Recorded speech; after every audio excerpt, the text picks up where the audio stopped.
So when I first started in the gym, I made a ton of mistakes. Some of them slowing my progression for months.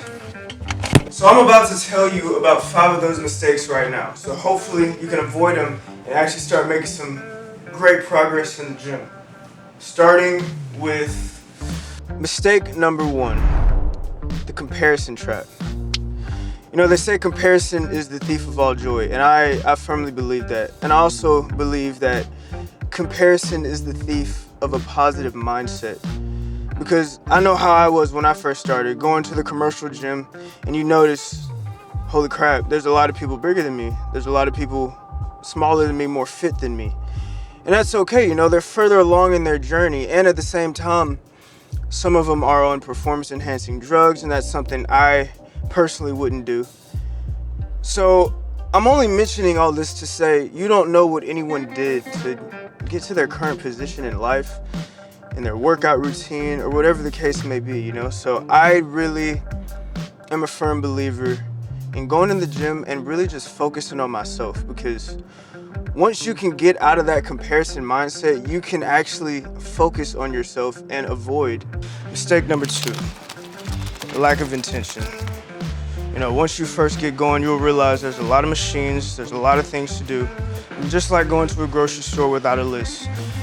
You could do a lot of useless looking around. You could do a lot of useless sets that don't even add to what you're really wanting to get done in the gym. So what I want to make sure is that you have a clear-cut intention of, okay, here's my goal.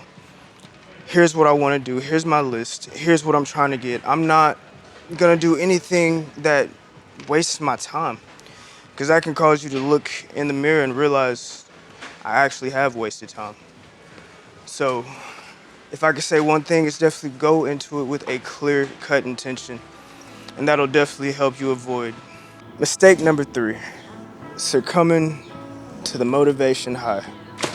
You know, whatever gets you started in your fitness journey, there's going to be that initial motivational high. You're gonna be excited to go work out. You're gonna be excited to get in the gym and, you know what I'm saying, try some new things. And you wanna make sure that high doesn't fool you and you don't get too excited to where you start pushing too hard too early and you burn yourself out. Because burnout is real. And it's not even burning yourself out more so. It's about that motivational candle. It goes out eventually. And then all you have to rely on is your discipline. And if you haven't gotten consistent in something that you can maintain, the discipline is going to be too difficult to stick to it. So going into it, you really want to make sure you're focused on, yeah, I want to be here. Yeah, I want to work out. Yeah, I'm motivated to change. But let me keep some motivation in the tank. Let me pace myself getting into this.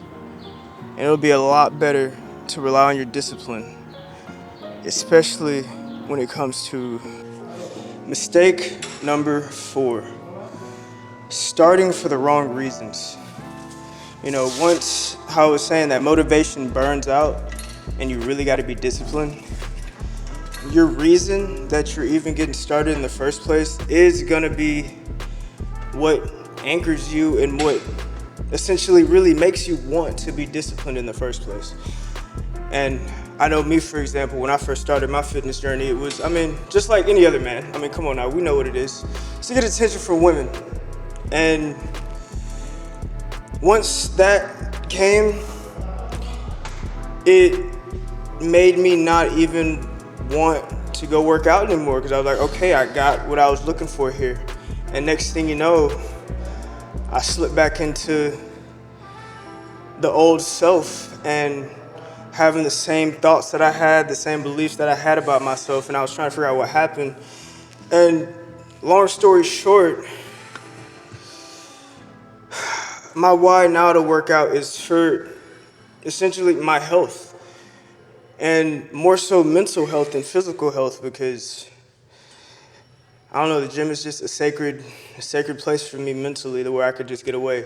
Anywho, you want to find your own why, and you want to really find something that's personal to you, that's gonna keep you coming back. Because like I said, the motivation will fade. There will be days where you wake up and you're not motivated to go.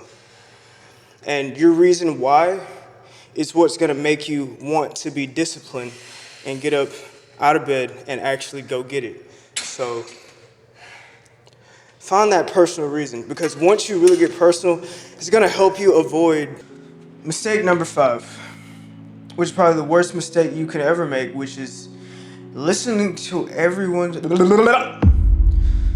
mistake number 5. Listening to everyone's advice and listening to everyone's opinions. You know, once you get started on this fitness journey, you're gonna be searching online, trying to figure out what it is that can help you. I know I still do it to this day, try to find little hacks and tricks that can help me on my journey. And at the end of the day, you'll realize once you start doing your research, there's a lot of things that are good, there's a lot of things that are bad. Some true and some false. Some that'll work for you and some that, you know what I'm saying, some that just won't. For example, you can be someone that's really trying to gain weight, but you're looking online for fitness tips and somebody's telling you about being in a deficit. If you don't know what being in a deficit is, you could listen to that advice and it literally have you walking backwards on your goals. And that's not something you want to do. So that's just a simple prime example of why you don't want to listen to everyone's advice, and you want to make sure you kind of sift through the advice yourself and get what works for you, and whatever doesn't work for you, kind of just set it aside. And even when people, you know what I'm saying, hear you're on your own fitness journey, they're going to try to help you. They're going to try to tell you, yo, you should do this, you should try that. And at the end of the day, they are trying to help you. They're trying to, you know what I'm saying, benefit you on your own journey. But if that doesn't help you reach your goal, don't listen to their advice. It's just like you having your own goals in your head that you know will work out, but your parents are against it. So they're telling you to do something that they think is gonna work for you. When in reality, you're the only person that has to live your life. You're the only person that has to wake up every day and be you. So use what works for you. And if it doesn't work for you and they're coming at you with advice, hear them out, but you don't have to use it. You don't have to take that advice. Hell, don't even take my advice. If it doesn't help you, leave it in the comments. Yo, bro, what are you talking about? Let me know. Call me out, because I need to hear it. And yeah, those are my top 5 mistakes that you can make as a beginner, as somebody who's lifted forever. If this was helpful to you, please leave a like on the video. Please, trying to get this channel out there. Like and comment for the algorithm. Simply just comment your goals. Comment the date that you're watching this. Comment something, bro. Please help me out with the algorithm. And if you like my content and you want to get more fitness tips, or you want to keep track of my personal fitness journey, go ahead and hit that subscribe button. But without further ado, we out. Y'all go ahead and get them gains.